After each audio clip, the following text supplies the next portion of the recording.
Что так рано-то? Потом не дадут.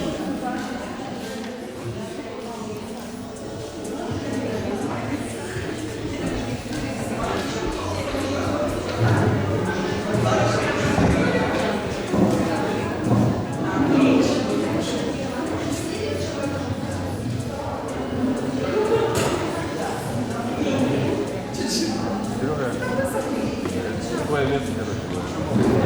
Надо это расстреливать. Я там чтобы это знать, хорошо пахнет. Когда? Давай сюда.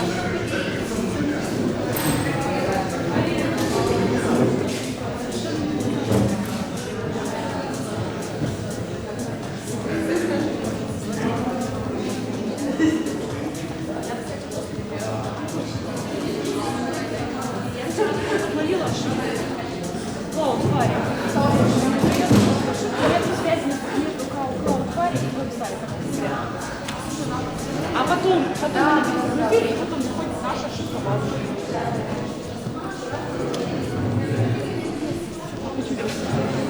Вам сказали записать? Да.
Мы сегодня собрались на учебу, но давайте начнем с приятных минут.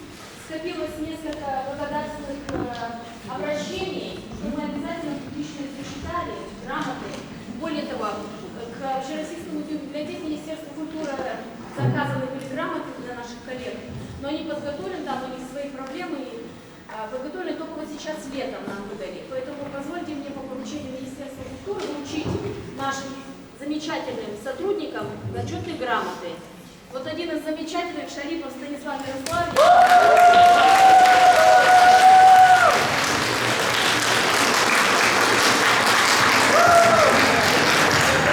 Еще один не менее замечательный специалист Шелопуха Сергей Валерьевич.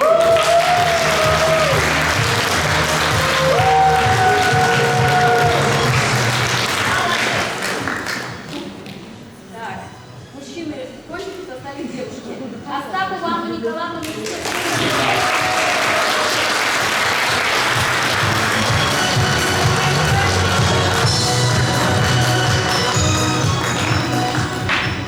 Черных Светлану Владимировну.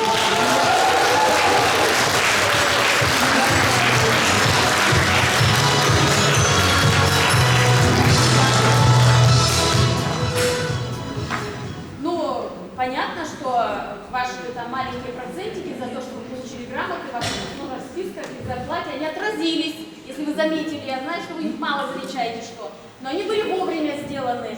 Не тогда, когда вручена грамота, а все как полагается. Поэтому это бонус тоже, как бы зарабатываем грамоты, зарабатываем маленькие процентики к себе зарплате. Ну и награждается благодарность. Вот нам администрация муниципального образования Сысольских благодарит наших коллег двух. Вот одной сегодня нет, но вот мы Лену Выборову поблагодарим от лица муниципалитета.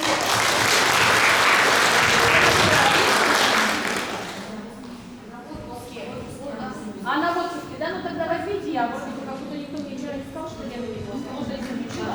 Давайте вам спасибо. Белый тоже. Они у нас каждый год выезжают на праздник Лена Муза к очередной дате со дня рождения Ивана Алексеевича Куратова. Знаете, это районный, очень большой, очень интересный, традиционный, с большими традициями праздник.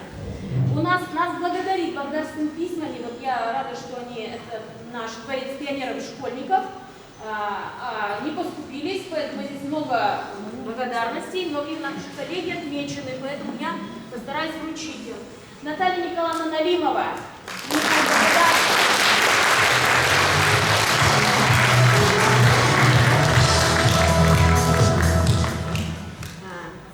Хрусталева Елена Александровна.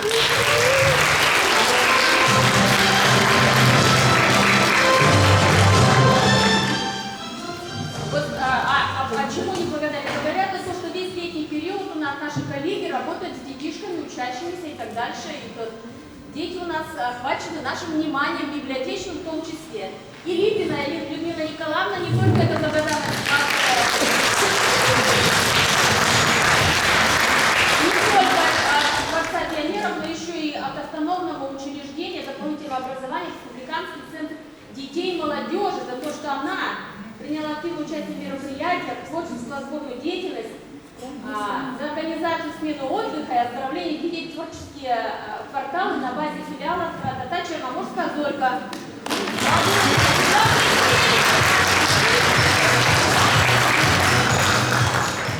У нас тоже благодарности принимают сегодня, это не просто благодарственное письмо, это благодарность от библиотеки, детской библиотеки Маршака за прекрасное оформление выставки, за веру и верность. Если кто не посетил выставку, это по содружеству с Федеральным центром, Федеральным фондом культуры, очень хорошая, интересная выставка, содержательная, замечательная, просто познавательная. А наши художники помогли коллегам оформить выставку очень корректно, красиво, замечательно. Поэтому Михальченко Наталья Валерьевна,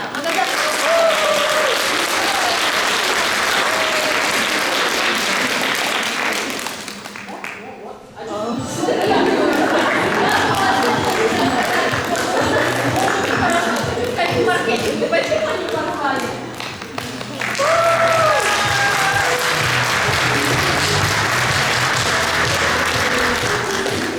Ну, так, стиль, что наших специалистов приглашают на вот такие торжественные выставки оформления, и их оформление оценивается всеми присутствующими. Вы не представляете, сколько там было персон на открытии выставки, мама не говорит. Поэтому все отметили. Итак, еще мы зачитаю вам благодарность, которую прислали нам РБА, Постоянный комитет секции музыкальных библиотек Российской Отечественной Ассоциации, благодарит специалиста Галиту Алису Павловну за участие в секции музыкальных библиотек на конгрессе РБА за замечательное выступление, которое потом нашло отражение. Коллеги, которые присутствовали на РБА, услышали, оценили деятельность не только Олеси, которая вообще-то представляла деятельность библиотеки, и потом цепочка пошла, приглашение наших на другие форумы, и мы тоже с докладами, с выступлением уже по другой тематике, более расширенной, имели возможность выступать перед коллегами России. Вот, поэтому спасибо ей, что она приоткрыла окошко профессионального сообщества, наша библиотека там засветилась.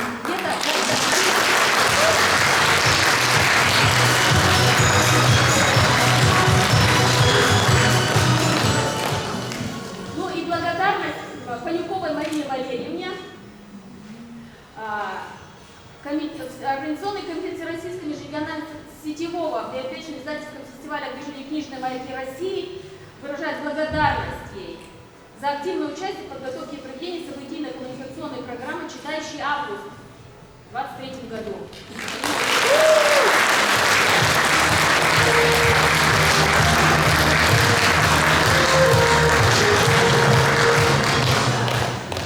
И есть еще общая благодарность, которую я просто вам отмечу, это уже без персон. Нас благодарит, вы знаете, каждый год в августе на День Республики мы занимаем площадку в парке и работаем очень активно с населением, теми людьми, которые вышли на праздничные мероприятия. И вот город Сыктывкар, начальник управления культуры Владимир Чуйковский, всем известный, наверное, уже известный, он был министром в одно время, благодарит, очень благодарит нас за то, что мы ежегодно и системно и организуем, и проводим, и берем на себя как бы вот эти сложности организации именно уличного оформления, да, за оформление тематических площадках в рамках фестиваля семейного отдыха «Моя республика, моя семья». И выражает нам уверенность, что мы будем продолжать сотрудничество. Вот я зачитала для нашего коллектива тоже благодарность. Давайте наш сами себя.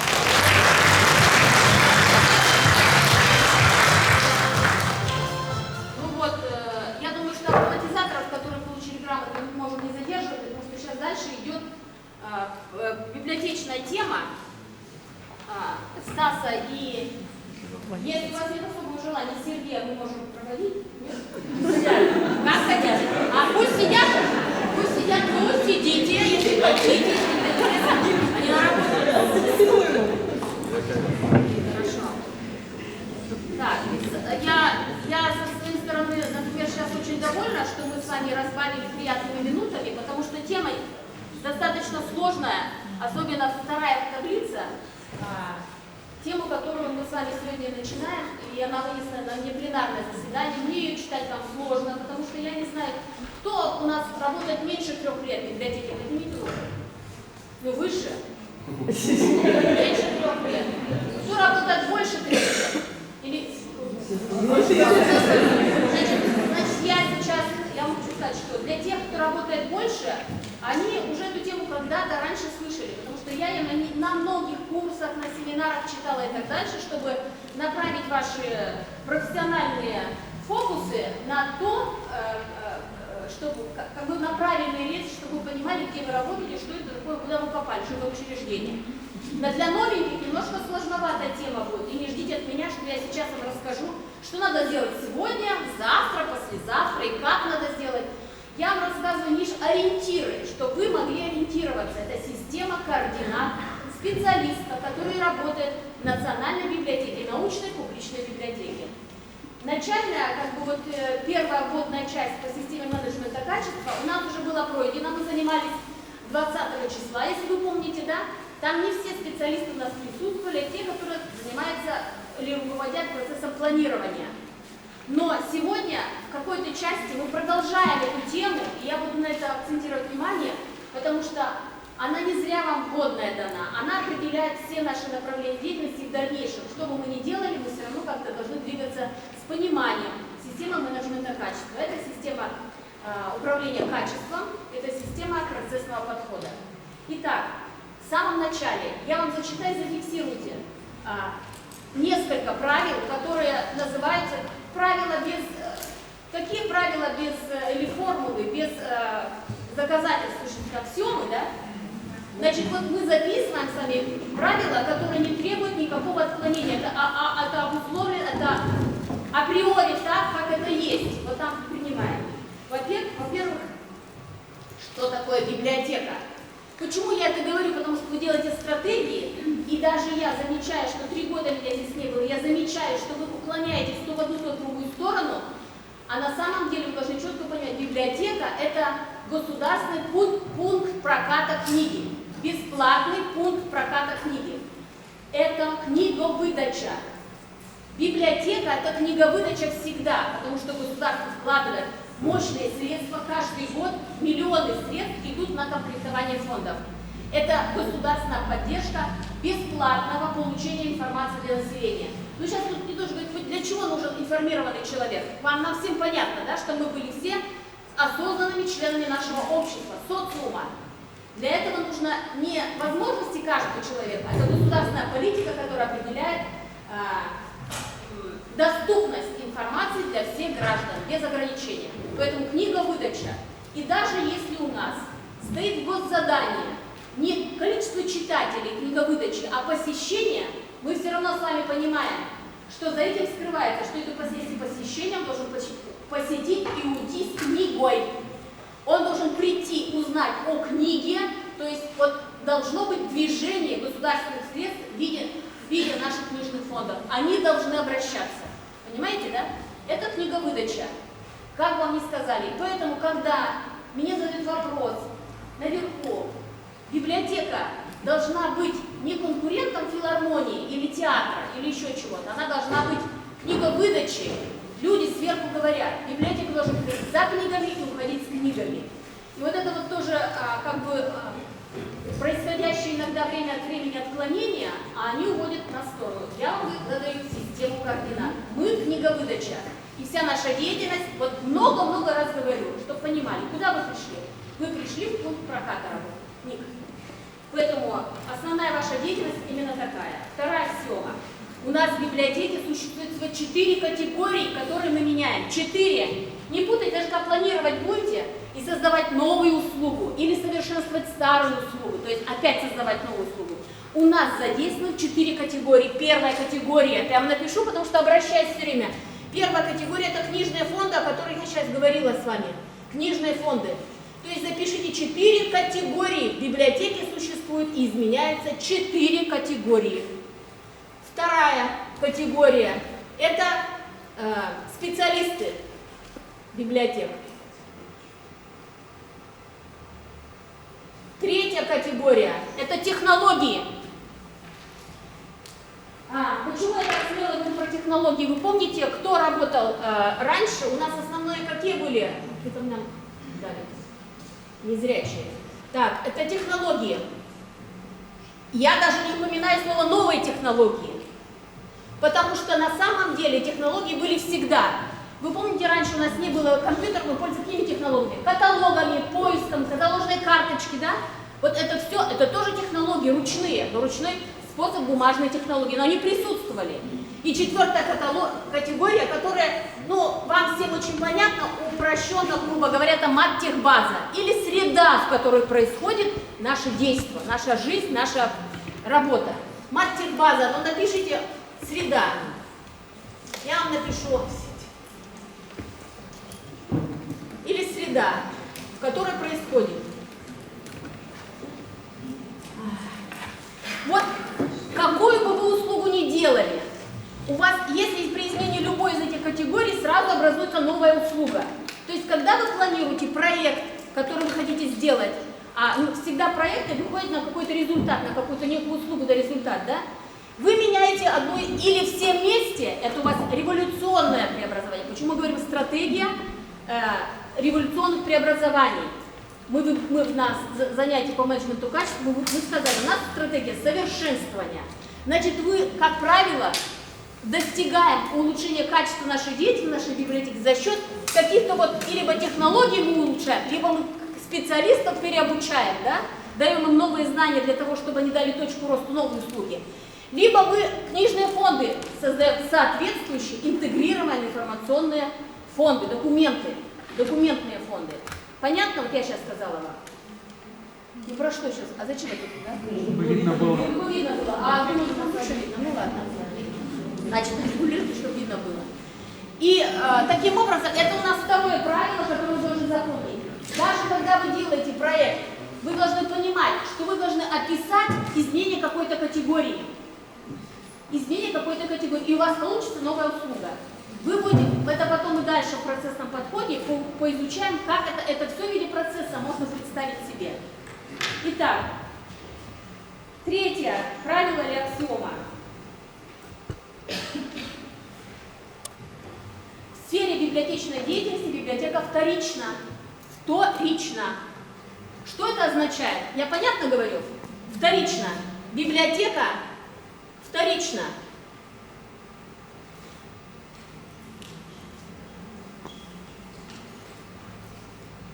Это значит, что она будет такой, какой будут ее делать потребители. А кто у нас первичен? Потребитель наш. У нас сейчас появился еще не просто читатель, у нас просто люди приходят общаться и так дальше. Но мы говорим одним словом потребитель, расширяя границу только читателя. Да? Он первичен.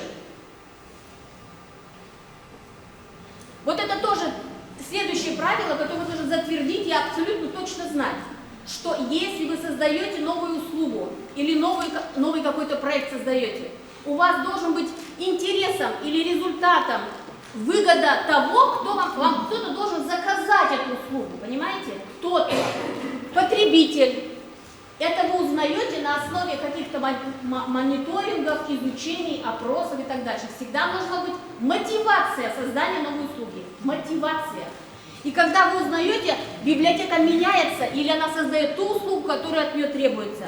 Вот это такой маркетинговый вариант, когда мы говорим. Это тоже правило, которое вы должны запомнить напрочь. Что мы должны, даже любой проект, когда вы описываете мотивацию, почему мы должны сделать этот проект, вы должны там сформулировать на основании какой информации основание создания новой услуги. Вот это и будет описание, почему вы создаете. Там даже в некоторых грантовых проектах пишется, да, предыстория, на основании чего, почему вы делаете это. Обоснуйте. Итак, следующее правило. Следующее правило, наши потребители, это не только читатели, которых мы понимаем, которые приходят к нам в библиотеку. Мы очень часто говорим, читатели подразумевают, что это там у нас категория. Давайте рассмотрим очень грубой сегментацией общих каких-то признаков. Мы разделяем, и у нас, мне кажется, даже в стратегии в старой тоже прописано 8 групп потребителей, 8 групп потребителей, чтобы мы не забыли никого. И мы сейчас напишем, кто у нас должен быть, давайте. Ну, это, во-первых, у нас дети и их родители, да? Их родители. Первая группа. Вторая группа – молодежь, студенты, учащиеся.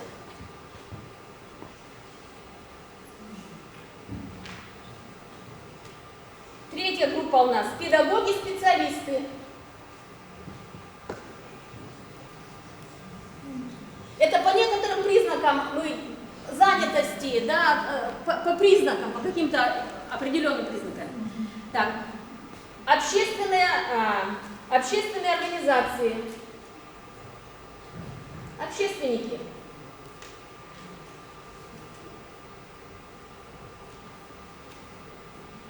Пятая группа – это органы власти.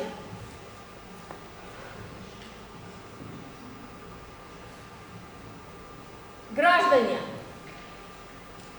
Тоже по одному из признаков, они имеют особенность. Граждане третьего возраста. Они выделяются в отдельное, потому что у них появляется новый интерес. Они уже не работающие, не учащиеся, они находятся в другом состоянии, это другой социальный слой общества, у которых тоже есть интерес свой к библиотеке, ярко выраженный. Значит, 7. Бизнес-сообщество. И 8-я группа – это лица с ограничением здоровья.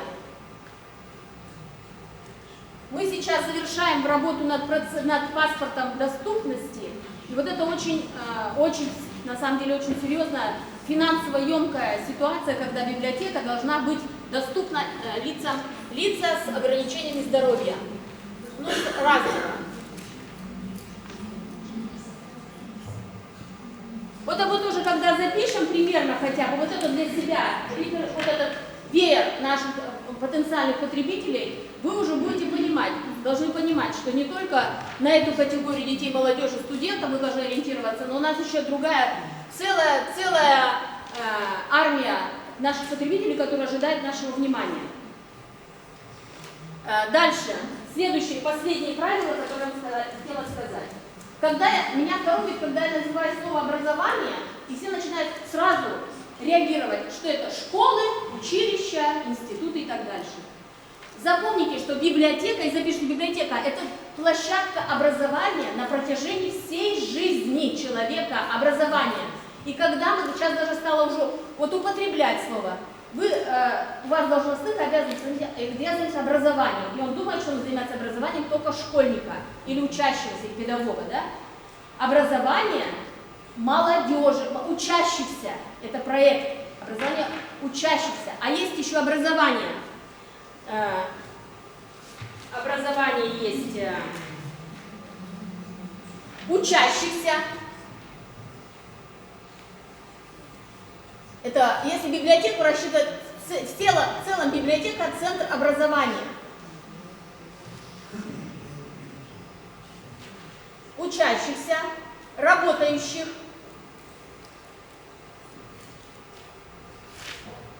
отдыхающих. Если брать социально активных,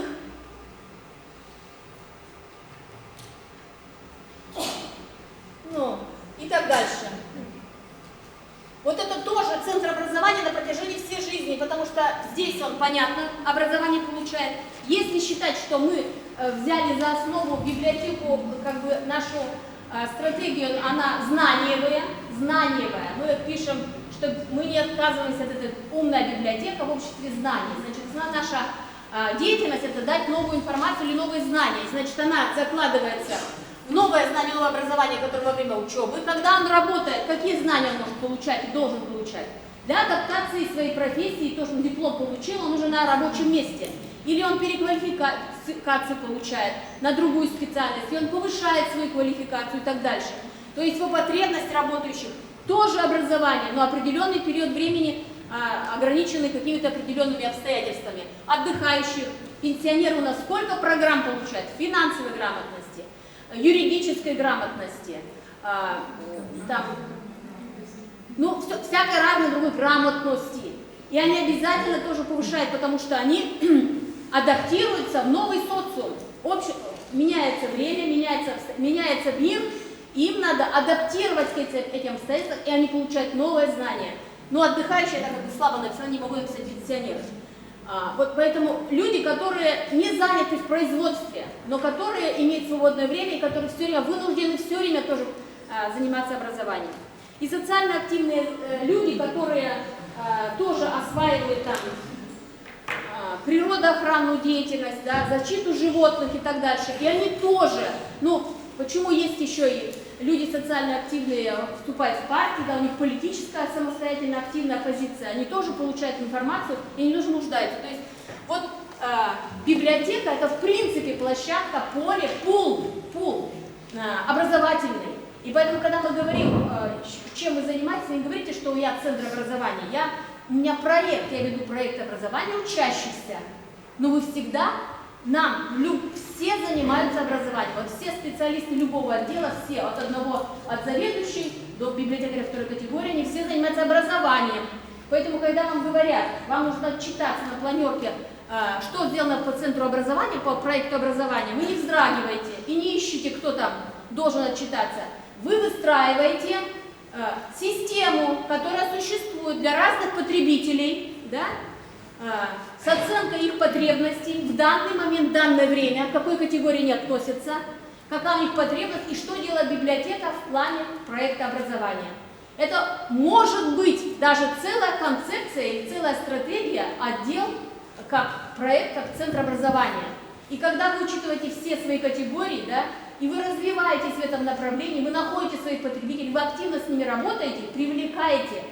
С одной стороны, вы удовлетворяете их потребности, а с другой стороны, вы им предлагаете, вы формируете эти потребности. То есть весь цикл, вот огромный цикл работы библиотеки, это может быть целым комплексом для написания стратегии. Вот потому что тут все у вас учтено. Я понятно сказала, да, вот про образование. Поэтому, когда мы с вами говорим, пожалуйста, всегда уточняйтесь, каким проектом вы занимаетесь.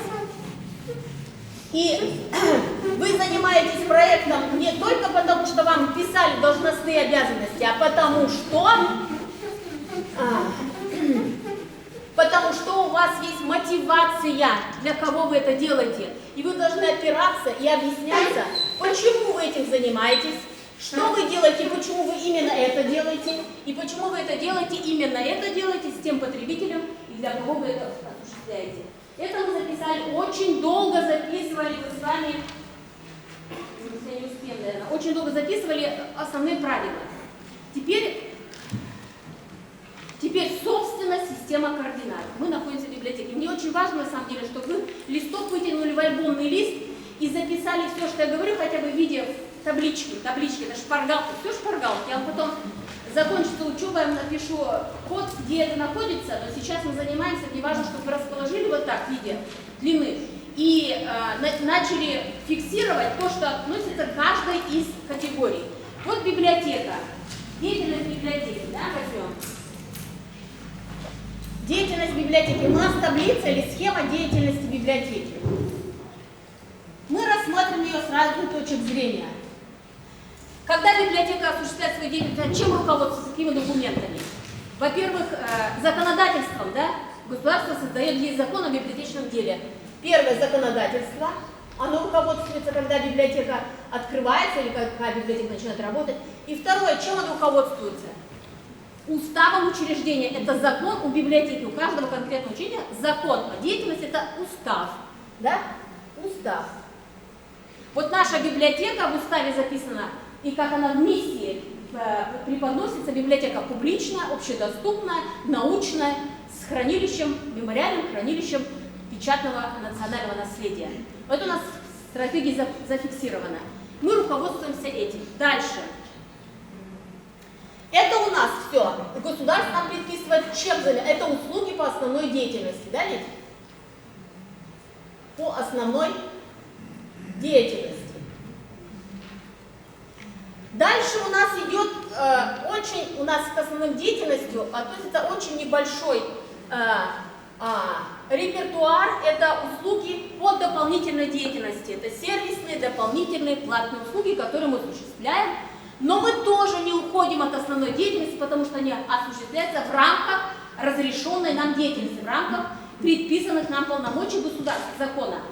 Вы помните, да, кто составляет перечень услуг, или мы должны делать те услуги, которые соответствуют профилю нашей деятельности. Поэтому здесь раздел дополнительные, платные услуги. Вот этот раздел самый большой, это основная наша деятельность. Для чего мы созданы, и как нас видит государство, и какие нам дает задания. Здесь дополнительные платные услуги, которые их немного, как правило, по сравнению с ними, да? Но оно формируется прейскурант платных услуг. Чем регулируется? Прейскурант платных услуг. И третье, сейчас, вот какое-то время, вот минут там лет 10 назад я читала вот эту лекцию, и у меня вот эта третья часть выходила маленькой, ну немножко больше, чем это, но основная занимала вот это место. Сейчас она немножко поменялась по объемам. Это социальные роли. Социальные роли. Вот все, что я вам говорю, это очень важные моменты. Социальные роли. Или можно сказать, для нашей основной деятельности факультатив. Почему я так обозначаю? Мы сейчас разберемся. Это факультатив.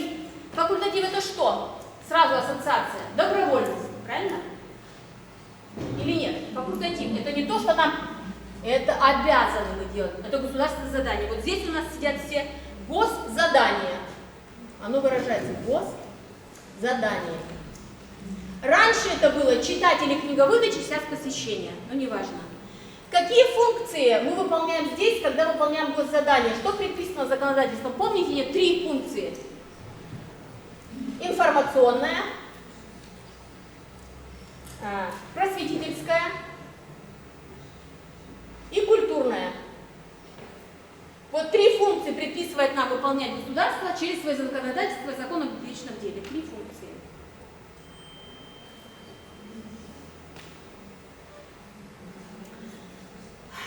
Именно вот эти функции мы выполняем через общение с нашим потребителем, когда мы делаем, изменяем вот эти наши 4 категории, а руководствуемся именно этим.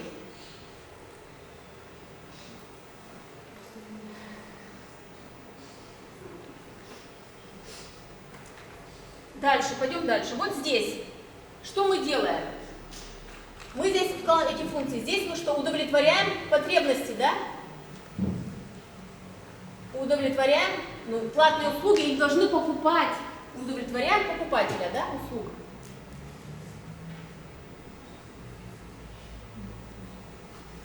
Что у нас сегодня востребовано? Давайте обозначим, что востребовано у нас, что у нас покупается.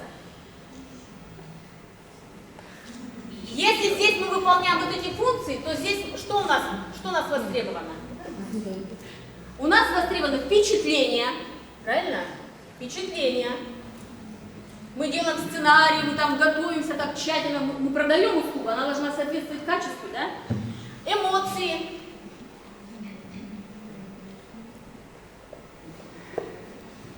Ощущения и комфорт. Удобство. Когда мы делаем мероприятие, продаем это мероприятие либо в красиво оформленном помещении, или в определенной среде, или мы делаем сервисные услуги такие, чтобы было удобно, руководством удобством или руководствуемся. Это преимущества или выгоды, которые покупает читатель. Это я просто накидываю вам вариации. Это не значит, что именно вот это. Но я вам просто говорю область, в которой ваша мысль должна крутиться. Поэтому это преимущества и выгоды, которые покупает читатель. Он оценивает. Это дополнительные платные услуги. Их у нас немного. Потому что библиотека по определению государством заявлена как бесплатное учреждение. В принципе, нам очень сложно найти дополнительные услуги, именно продать это за что-то, вот именно используя вот эти потребности нашего покупателя, да? И социальные роли. Вот здесь социальные роли. Сейчас давайте разберем социальные роли.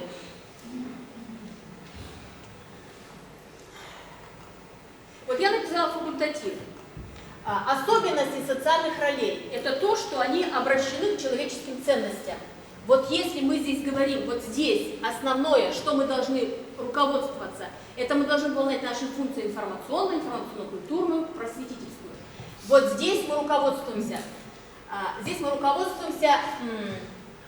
что обращены к человеческим ценностям.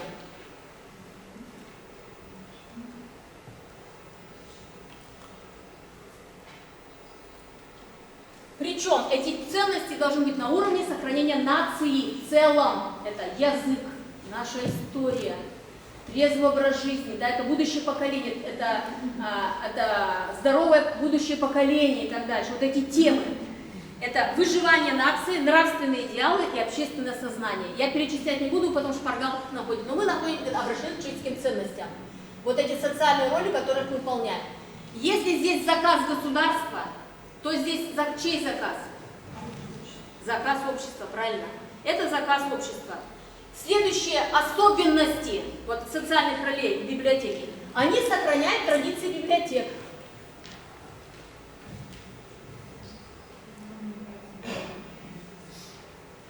Традиции библиотек. То есть в выполнении социальных ролей мы должны понимать, что мы должны общаться, предлагать книги и так дальше. Вот традиции библиотек, они сохраняют. Дальше. Выбирается добровольно. Вот это факультатив написала. Выбирается добровольно.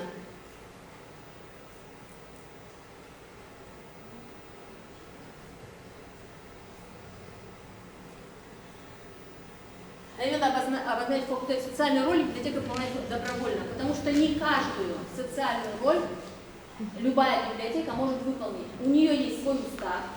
У нее есть свои традиции, у нее есть штат работников, которые имеют специальное образование или заточены на определенную специфику или на определенную категорию читателей, да, это дети и так дальше, например, или возможности библиотеки не такие большие, как поселенческая библиотека, например, да, Она может выбрать только из десятка социальных ролей одну или две, потому что она должна понимать, что она должна выполнить и разобраться как здесь. И реализуется через технологии социального партнерства, реализуется через технологии партнерства и проектирования.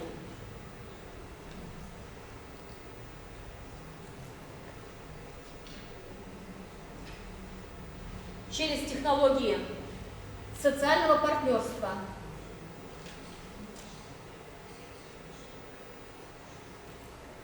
И проектной деятельности.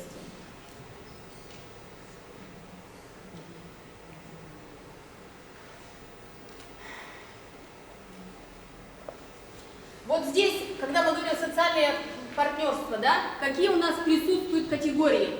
Мы просто напишем, или какие фразы у нас будут. Горизонтальные связи, потому что всегда партнерство — это горизонтальные связи, не сверху снизу, да, а по горизонтали наши партнеры. Горизонтальные связи. Это проектная деятельность. Я говорю категории, которые здесь работают в этом исполнении социальных ролей.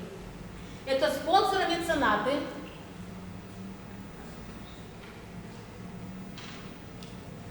Но сколько грантодателей, если говорить о проектной деятельности, да? И дальше следующее, это вот, давай так пометим, это финансовые, они осуществляются за счет дополнительных финансовых ресурсов. Финансовые ресурсы дополнительные. Это тоже особенность социальных ролей, потому что государство, в принципе, оно нам предписывает вот этим заниматься, да, госуслуга. Социальные роли требуют дополнительного финансирования. Вы не думайте, что если в библиотеке реализуется какой-то тематический проект, что мы на него грантодателя не попросили денег, что он бесплатный. Неправда. В нем участвует государство. Все равно какие-то средства библиотека использует. И внебюджетные, и зарплата, и привлекает еще чего-то, и как-то. То есть они выражаются, имеют денежное выражение. Дальше дополнительные они. Внебюджетные, проектная деятельность, гранты, социальный заказ ведомств, пожертвования и так дальше. Тут перечисляем тоже, какие у нас есть. И потом вы шпаргалочки найдете, их несколько там как пример приведены. Вот когда вы пишете проект, вы выбираете проект, вы должны понимать, что проектная деятельность, она у вас вот здесь сидит, как правило. Вот здесь есть тоже проектная деятельность у государства. Кто может мне сказать, какие проекты осуществляет государство? Кто может назвать? Нет? Здесь тоже государственные проекты, национальные.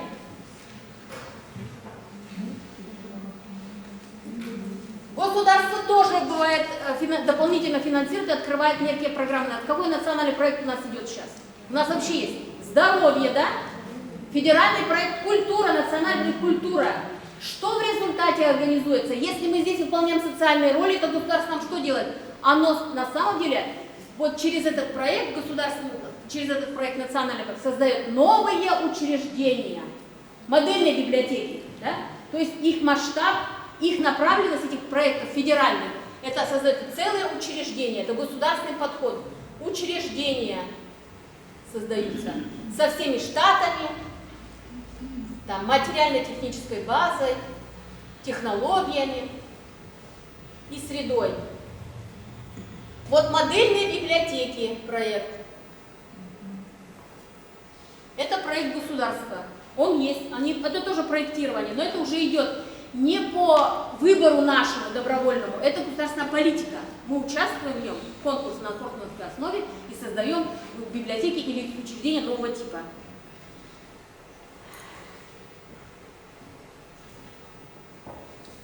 В социальных ролях, если мы делаем проект, выбираем одну из тем, которая сегодня у нас значится на уровне проблемы нации или общества, да, выбираем тему и работаем, это социальные роли, выполняем социальные роли.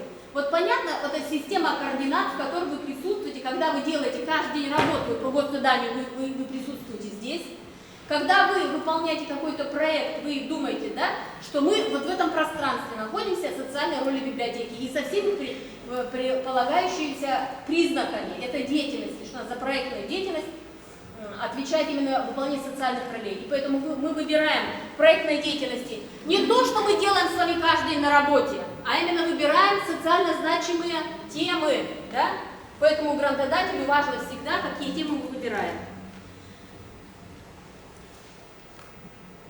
Очень часто, я просто сейчас вот отвлекусь, и очень часто сейчас мы встречаем такой проект или представляем стратегии, даже видим, библиотека делает такую стратегию, как библиотека третье место. Это недавно появилась ситуация, совсем недавно, и первыми об этом заговорили библиотеки поселенческие. Даже крупные московские библиотеки, они имеют поселенческие. Почему? Потому что они могут себе позволить представить, у них очень короткая дистанция с населением, да? Они поселенческие, они именно становятся такими, как и поселение их видит. И если они видят, если библиотека находится в месте спального района, то они позиционируют и пишут стратегию развития своей библиотеки как библиотеки третьего места. Первое место какое у нас с вами? Дом. Второе место, где человек живет, работа. И третье, вот это третье место, библиотека, это место, где человек может расслабиться, пообщаться, выпить кофе с друзьями и так дальше. И вот эта стратегия библиотеки как третье место, она тоже в последнее время развивается и тоже вот именно в социальных ролях присутствует. У научной библиотеки, я еще раз обращаю внимание, все-таки мы делаем эти лекции с вами в преддверии создания наших стратегий. У научных библиотек не совсем это получается. Почему? Потому что у них, во-первых, документные фонды не такие, чтобы обеспечить людям просто отдых, да? У нее другие цели. У нее коллектив заточен на другое. Это люди, которые имеют высокие компетенции, и они не работают в режиме просто общения с людьми, просто поотдохнуть, пообщаться неформально. И это среда, научная библиотека, которая работает по системе читальных залов. Что это значит? Что дистанция между потребителем, читателем, который приходит в библиотеку, и библиотекарем, она большая и не позволяет обеспечить полностью понимание библиотека третьего места. Есть попытки некоторых библиотек создавать специально лаунж-зоны, специальные зоны внутри библиотеки, но это опять же специально выбираются люди, которые умеют это делать. То есть меняются категории, сразу меняются. Если библиотека придумывает такое новое для себя направление, она хочет быть модной, идти в ногу, и чтобы привлечь посетителей к себе, она занимает даже не тех, которые по определению ее читатели, наука там, а вот именно тех людей, которые тоже здесь живут рядом, и им удобно прийти, библиотека быть третьим местом, они тоже меняют информационный ресурс, это уже не книжный фонд, какой-то соответствующий информационный ресурс для этого создается. Это учат библиотекарей, подбирают штат таких людей, которые могут, в принципе, с ними общаться на уровне, да? Это выбираются технологии. Какие технологии? Общение, разговоры, дискуссии, да? Еще что-то, лекторская какая-то работа и так дальше. Они там, это диджеи, если это музыкальные программы, они делают и так дальше. И меняется среда, то есть создается специальная зона, где это может соответствующая потреблению этой услуги. Я сейчас понятно сказала, да? Поэтому, если мы говорим о библиотеке третьего места, вы сразу должны понять, система координат, где вы работаете, что вы за библиотека, какие у вас задачи, какие люди у вас работают и так дальше, и так далее. Вы сразу начинаете, это система координат, какой бы вы проект ни выбрали. Если вы, надо его соответственно тому назначению, которому вы поставили как бы задачу быть вот этим отделом, в котором вы работаете. А?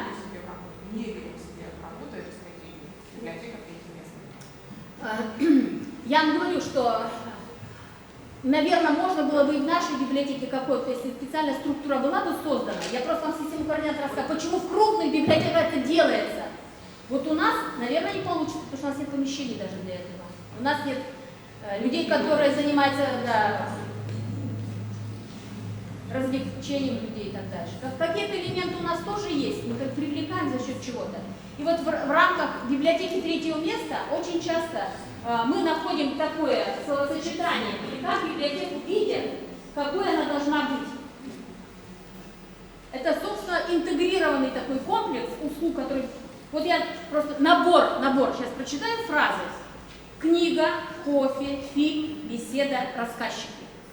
Я вам просто реперные точки сказала, да, в теме, которые, может быть, это люди сейчас, многие видят библиотеку именно в такой ипостаси, да? Сочетание, набор вот такой. Книги, кофе, обсуждение, чтение, общение. Книги, кофе, друзья, искусство, видео. Книги, театр, действо, участие в инсценировках и так дальше. Вот этот как бы набор вот этих составляющих, которые тоже сегодня библиотеку очень привлекают. И когда это изменение в обществе, которое происходит, и взгляд на библиотеку. Понятно, о чем я говорю, да? Поэтому вы должны понимать, где вы находитесь, что вы делаете, для кого вы делаете, кто представляет вот это, или научный специалист, который библиотеку сегодня видит просто как информационного партнера, или это специалист, или просто человек-гражданин, который хочет в библиотеку прийти, чтобы там пообщаться и так дальше, и так дальше. Все нужно понимать, кому, для чего вы это делаете. И что они хотят в библиотеке? Они хотят в библиотеке полезный досуг, интеллектуальное творчество, совместное читательское творчество, факультатив культуры, почему бы нет, очень интересных лекторов, или виртуальные читальные залы, экскурсии по галереям, там, книжных палат нашей столицы и так дальше, да? Информационная компетентность. Вот они выбирают отсюда вот такой набор, складывается из этого направления. Итак, мы с вами разобрали, вот это самая главная система координат, плюс те правила, которые я вам записала, позволят вам ориентироваться в пространстве, в какую библиотеку вы попали, что вы делаете, для кого вы делаете, почему вы это делаете, когда вы это делаете, зачем вы это делаете. Отвечать на все абсолютно эти вопросы. Дальше сложная следующая шпаргалка. Мы освоили все, да, вот это? Вы еще по шпаргалку посмотрите, и я почему вам написала именно, чтобы вы рассмотрели именно, потому что здесь имеется в виду соотношение этих частей. Соотношение той деятельности, которую мы делаем каждый день, и та проектная деятельность, которую мы выбираем добровольно и делаем время от времени, да? И платная деятельность, которая у нас все время идет и которая имеет свои особенности. И если мы говорим, вот тут забыла сказать вам, что вот мы сейчас если составим вот такую, сделаем, объединим.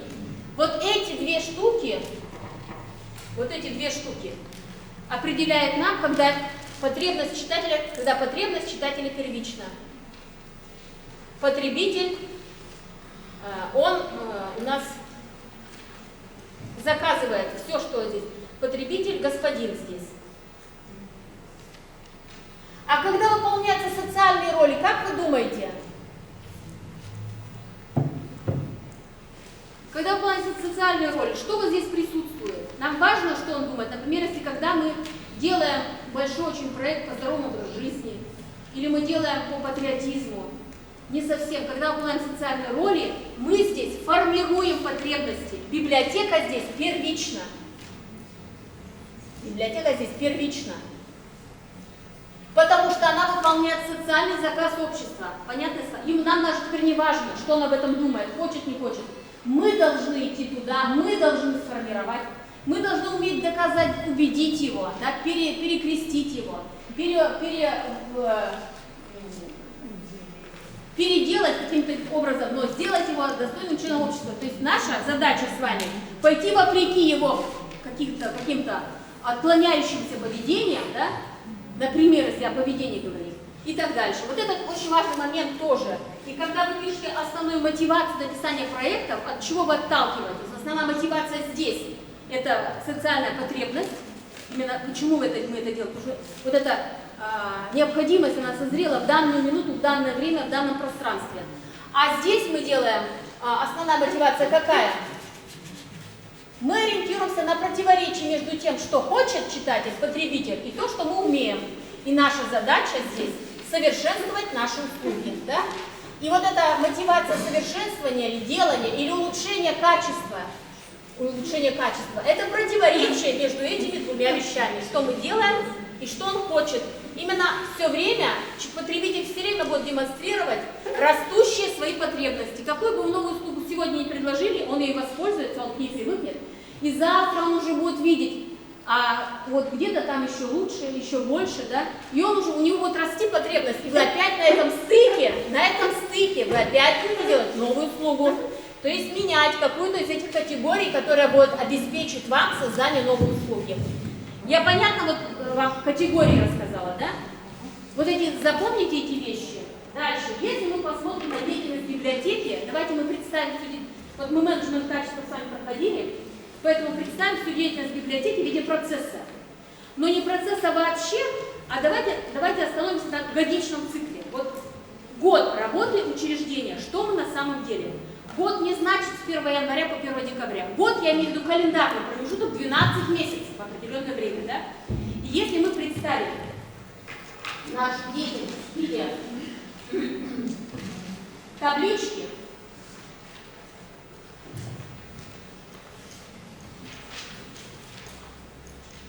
в шпаргалке тут уже очень старая моя лекция, старая очень статья была.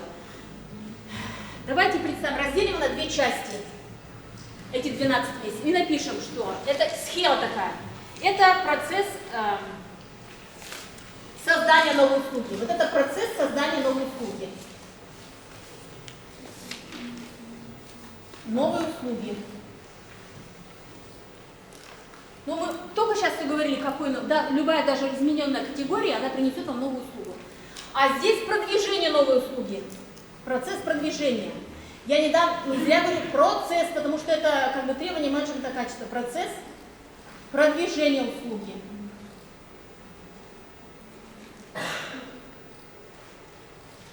Я раньше встречала, когда была экспертом проектным, я очень часто видела, что вот начинает писать проект, только напишут, что они хотят сделать, сразу же начинает говорить, куда, как они ее продвинут, а как они расскажут.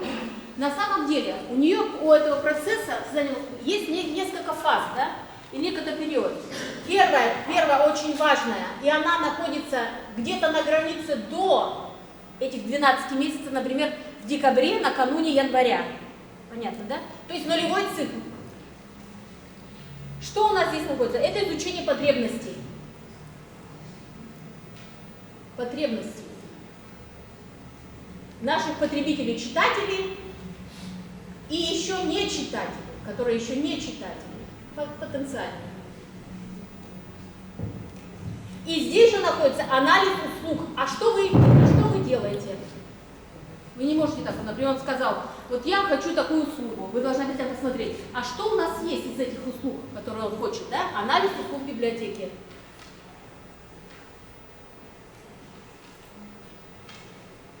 Который на сегодняшний день у нас присутствует. И вот я хочу вам просто, много раз повторяла фразу «на стыке, на противоречии». И вот новая услуга рождается на стыке соединения или анализа вот этих соотнесения потребностей с тем, что библиотека делает. Вот тут начинается, когда вы выясняете противоречие, которое замотивирует вас создать новую услугу, вы начинаете процесс создания. Условно говоря, как это происходит в библиотеке?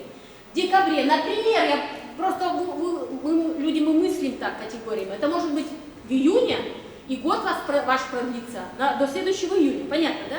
Например, в декабре вы получили всю информацию о том, что вы сделали, отчет, и там есть у вас анализ количественных, качественных показателей, да?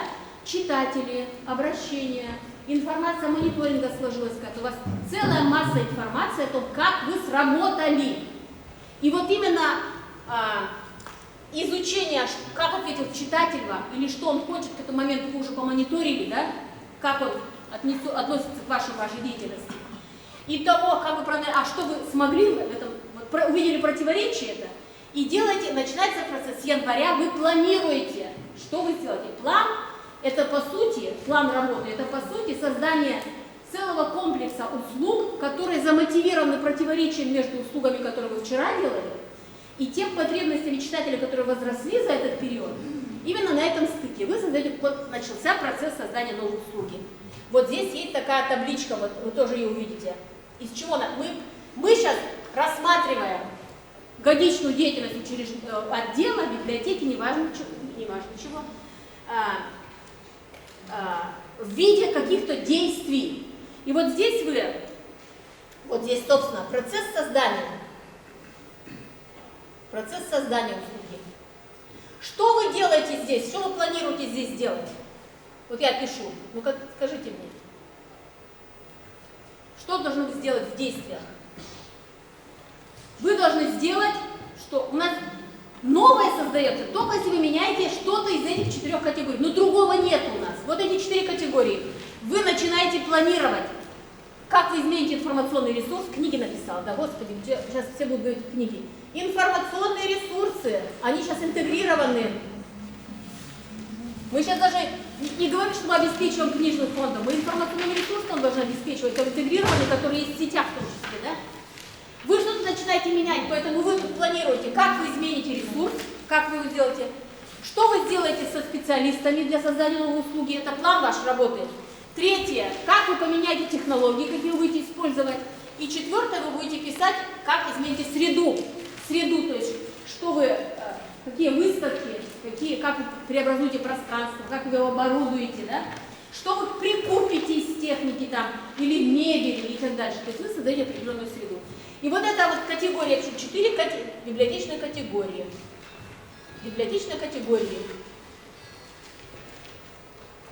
Это у вас процесс создания новой услуги. Вот сколько вот времени, вот если нулевой цикл, например, он у вас продлится, ну, условно говоря, 1 месяц или 1,5 месяца, ноябрь, декабрь, например, середина ноября, декабря, когда вы планирование тут начинаете, неважно. У вас сколько-то времени, это все условно. А процесс создания займет у вас не меньше 5-6 месяцев. Потому что это же мы уходим в отпуск, мы болеем, да? Мы занимаемся еще какими-то делами, внеплановой деятельностью. Вот про время вы должны понимать, планирование, когда составляете, вот этот какой-то промежуток 6. Это все условно. У кого-то займет 8 месяцев, у кого-то 3 месяца, смотря какая услуга. Что вы хотите этой услугой сделать, да? Примерно я говорю. И когда вы создали, у вас получается есть новая услуга. Вот появилась новая услуга в результате. Следующий процесс. Вам надо запустить процесс движения этой услуги, да? Что тут? И здесь вот такой важный столбик, который тоже занимает время. Называется доведение услуги до потребителя. Он же о ней еще не знает. До потребителя. По времени, вот если мы находимся здесь в июне, в июле, сходили в отпуска и так дальше, или до того, в мае, например, до мая месяца вы все это сделали, май самый удобный месяц запустить новую услугу, то есть для того, чтобы потребитель ее воспользовался. Может еще меньше, если вы что-то планируете на этот период. Что нам тут важно вот здесь учесть, если мы рассматриваем всю деятельность как процесс? Мы учитываем здесь, что мы должны понимать, что мы выбираем каналы передачи, да? Выбор каналов передачи. Почему это важно? Потому что мы понимаем, у каждой категории, вот категорию убрала уже читатели наши, да, 8 категорий, у них у каждого своя система восприятия. Кто-то в сетях живет, а мы думаем, только мы туда в сети забросили, все, а у нас еще есть третий возраст, у нас еще другие люди, которые предпочитают других. Есть радио, телевидение, есть и так дальше, и так дальше. Есть разные возможности доведения информации. То есть мы выбираем канал передачи, это очень важно, потому что мы не можем слепому предлагать на канале, на телевидении, да, глухому на радио информацию. То есть мы всегда соотносим, кому мы даем, как воспринимает эту информацию. То есть мы мониторим, кому эта услуга предназначена. Дальше. Мы составляем содержание в услуге, да? То, что вы сейчас пишете, как называется то, что вы пишете, релиз, да? Ну вот вы пишете информацию о услуге и грамотное изложение содержания, не вообще вода, а именно вы должны угадать, понимать, что человеку нужно, если это услуга платная, мы должны угадать выгоды человека, преимущества, что он получит и так дальше. Вы должны уговорить его купить услугу, что она у нас ему удобна, комфортна, прекрасна, прелестна и так дальше. И он был весь окутан вниманием.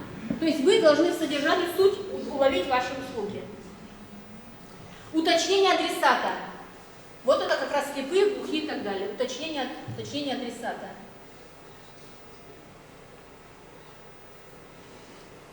Когда вы адресуете информацию или лист тому человеку или приглашение тому человеку, который... Вот очень важно уточнение адресата, потому что если вы приготовили новую услугу для того человека, а отправили предложение ваше в другой категории, то у вас не сработает, услуга не сработает, да? Вот эти адресаты. Но здесь еще организация активных читательских форм. У нас тоже есть как формат, сочетающий в себе все. И выбор каналов, и уточнение адресата, и содержание. Это организация активных библиотечных форм. Активных, ну, например, там, презентации, литературный час, вечер. Активных библиотечных мероприятий. Это все как бы доведение услуги до потребителя. И я вам не зря сказала, что у каждой услуги есть свой цикл жизни. Вот он воспользовался 1, 2, 3 раза этой услугой, потом ему стало уже неинтересно, он уже опять ему хочет что-то другое, где-то это увидел, да? Он пережил уже эти представления. Ему на одно и то же мероприятие, которое мы приглашаем, ему уже неинтересно, надо придумать, как мы будем совершенствовать. Поэтому жизненный цикл услуги, мы должны учитывать, что жизненный цикл услуги. И вот это, жизненный цикл, вот это нам позволяет по времени, если доведение услуги, например, тоже 2 месяца, и месяц, 2, считайте сколько времени. И последнее у вас будет уже, это анализ достигнутых результатов.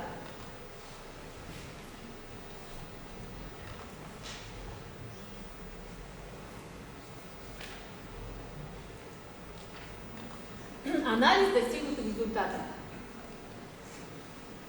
Здесь у нас присутствуют количественные критерии и качественные критерии.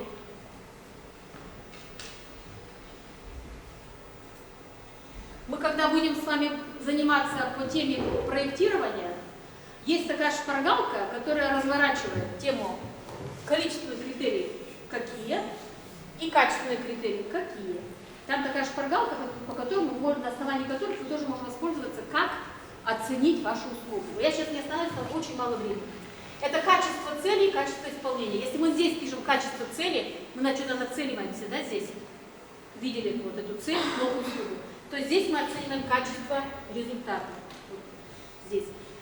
Я представила, вот тут, оставшие последние 2 месяца, скажем. Все условно. И потом, как мы начинаем? Следующее. Вы оценили достигнутые результаты, и вы возвращаетесь на исходную позицию. Да? Вот это процесс, который называется это замкнутый цикл. И каждый раз он будет у вас повторяться. Но каждый раз это будут новые услуги, да? Еще новый виток вашего развития и так дальше. Он обеспечит вам всегда повышение качества. Потому что на каждом этапе, если мы рассматриваем по системе менеджмента качества, деятельность любого учреждения, любого работника в виде процесса, чем бы он ни занимался, мониторингом или подготовкой массовых мероприятий в виде процесса, он его представит в виде составляющей, которые он делает в этом процессе. Мы сейчас представили в виде какой-то деятельности, понимаете? И мы каждый раз будем тут опять менять что-то, то есть мы предусмотрим, какие подпроцессы, да, вот эти вот категории мы будем менять, чтобы достигнуть, чтобы повысить наше качество. Вот это такая процесс создания, это модель маркетинговой концепции, то есть улучшение качества услуги, это вот все время так. Вот здесь изучение потребностей добавится что? Вот здесь отсюда добавится что? Если мы говорили о нулевом цикле, сюда добавится еще читатели и не читатели.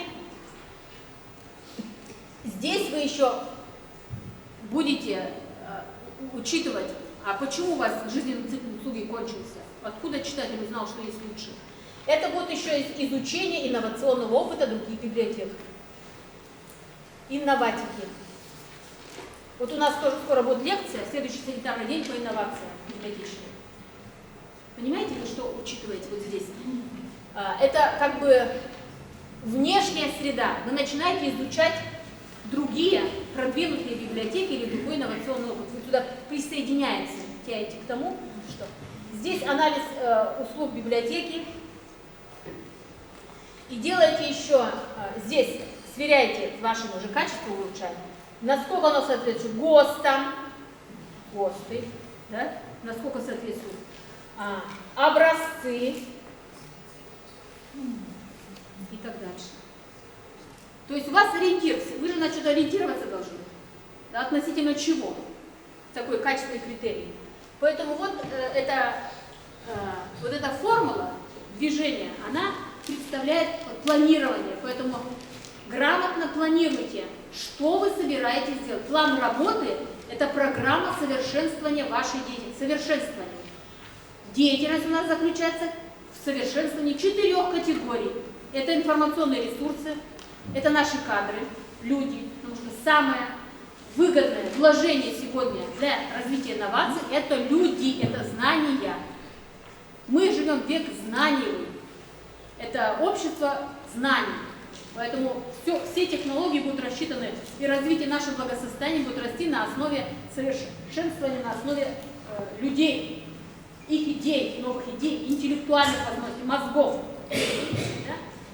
Мы будем совершенствовать технологии и будем совершенствовать материальную базу или среду, в которой происходит потребление этой услуги. Ну вот, я планировала на 10-15, практически мы завершили. Вот вторая очень сложная тема, но первая, мне кажется, была первая часть лекции, она была не такая сложная, да? Мы с вами поняли, мы с вами получили систему координат с вами. Мы получили систему координат. У вас есть вопросы ко мне? Это все, как бы, это, понимаете, это авторское видение. Нигде вы не найдете учебника. Это вот, с большой долей условности все сделано. Условности. Это опыт подсказывает, как вот это, все эти процессы происходят.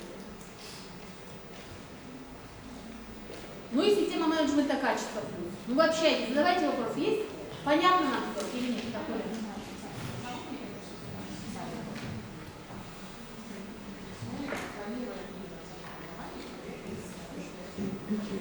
Нет, нет.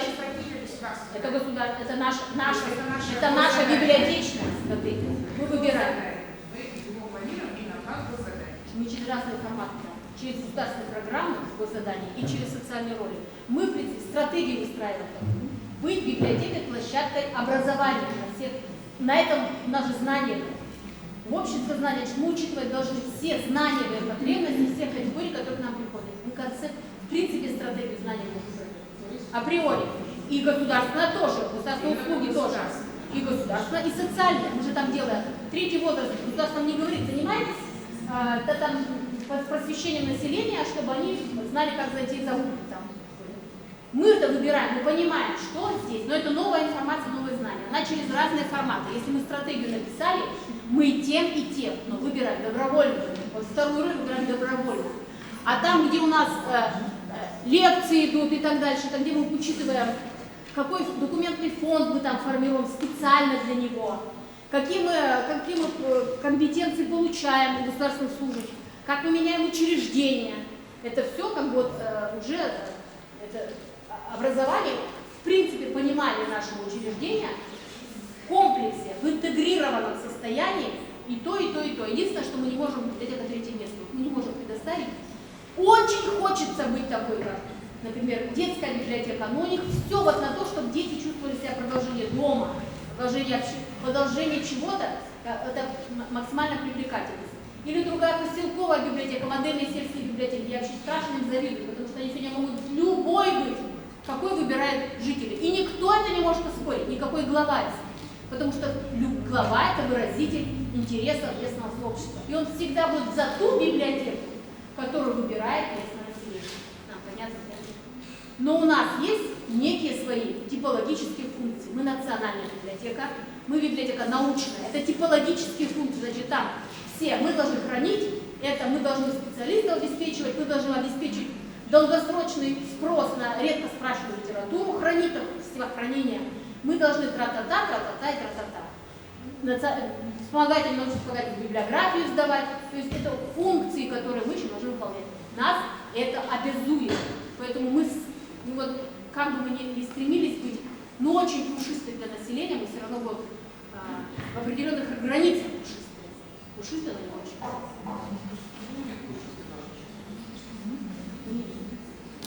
Ну, туда были с потребностями нашими тоже принимать. Да? Ну ладно. Ну, в общем, мы с вами сегодня поговорим на очень сложные темы. Что, да? Да, да. Мы идем сейчас, у нас цепочка. Коллеги, очень благодарны заранее, что там обозначено в чате, что вы сильные люди. Я, к сожалению, не могу. Я 2 килограмма подниму, и завтра я не встану. Поэтому лучше я порадуюсь за вас и буду как мысленно с вами. Цепочка переезда. Порадуемся, что у нас есть этот площадь, который, слава тебе, Господу, управляется так, чтобы можно было задуять часть фонда. Помощь, ваша помощь, она бесценна. Спасибо большое. Коллеги, доброе утро. Смотрите, у нас в 10:30 цепочка. Очень большая просьба не задерживаться, потому что машина, мы под нее очень завязаны. И если будет возможность еще пару человек с отдела, будем очень благодарны, у нас всего 10. И хотела сказать, Оля Валерьевна выиграла у нас грант Росмолодежи.